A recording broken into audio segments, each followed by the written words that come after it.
there is a sword in Japan that almost no one has ever seen. It is one of the 3 sacred treasures of Japan, the symbols of the emperor's legitimacy and authority. Yet despite its importance, its appearance remains a mystery. A sword said to have been found inside the body of a monstrous serpent, a divine weapon that once saved a legendary hero from certain death. Its name is the Kusanagi Sword. I am Yomi. I gather forgotten records and truths left untold. Welcome to the archive where the world's mysteries quietly rest. Tonight, I have chosen a new record. Let us open the first page. Our story begins in the Age of the Gods. The storm god Susanoo had been banished from heaven and descended to the land of Izumo. There, he encountered an elderly couple who lived in fear. Their daughters had been devoured one by a terrible monster. Only one daughter remained. The creature responsible was known as Yamata no Orochi, a gigantic serpent with 8 heads and 8 tails. Susanoo devised a plan. He prepared powerful sake and placed it before each of the serpent's heads. After drinking the alcohol, the monster fell into a deep sleep. Susanoo seized the opportunity. Drawing his sword, he struck down the beast, severing its heads one after another. But when he cut into the final tail, his blade hit something hard. Inside the serpent's body was another sword, a beautiful and mysterious blade unlike any other. This was the weapon that would later become known as the Kusanagi Sword. At the time, however, it was called Ame no Murakumo no Tsurugi, the sword of gathering clouds of heaven. Susanoo offered this sacred sword to his sister, the sun goddess Amaterasu. Years passed. Amaterasu decided that her grandson, Ninigi no Mikoto, should descend from heaven and rule the earth. This event became known as the Descent of the Heavenly Grandchild, or simply the Heavenly Descent. Before he departed, Amaterasu entrusted Ninigi with 3 sacred treasures: the Yata, mirror, the Yasakani, jewel, and the sword of gathering clouds.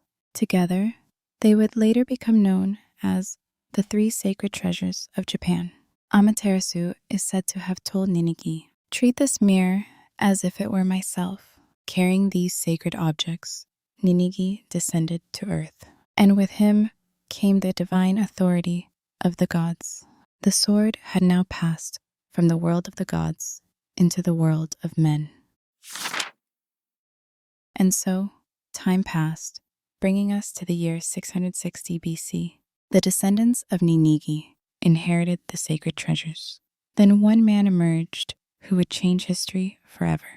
His name was Emperor Jinmu. According to legend, he led an eastern campaign to unite the land and became the first emperor of Japan. The 3 sacred treasures served as proof of his divine right to rule. The sword was no longer merely a weapon. It had become the symbol of legitimate rule over Japan itself. Even today, the authority of the Japanese imperial family is deeply connected to these sacred treasures. Centuries later, the sword came into the possession of the legendary prince and warrior Yamato Takeru. One day, his enemies lured him into a vast field of tall grass. Without warning, they set the field ablaze. Flames surrounded him from every direction. Escape seemed impossible. At that moment, Yamato Takeru drew the sacred sword. Using the blade, he cut down the grass around him, creating a firebreak. Then the wind suddenly shifted. The flames turned against his enemies. The hunters had become the hunted. Yamato Takeru survived. From that day forward, the sword received a new name, Kusanagi no Tsurugi, the sword that cuts down grass. In the year 1185, Japan was torn apart by civil war. The final battle between the Minamoto and Taira clans took place at Dano Ura. Facing defeat, the Taira clan chose death over capture. The child emperor Entoku was taken into the sea by his grandmother.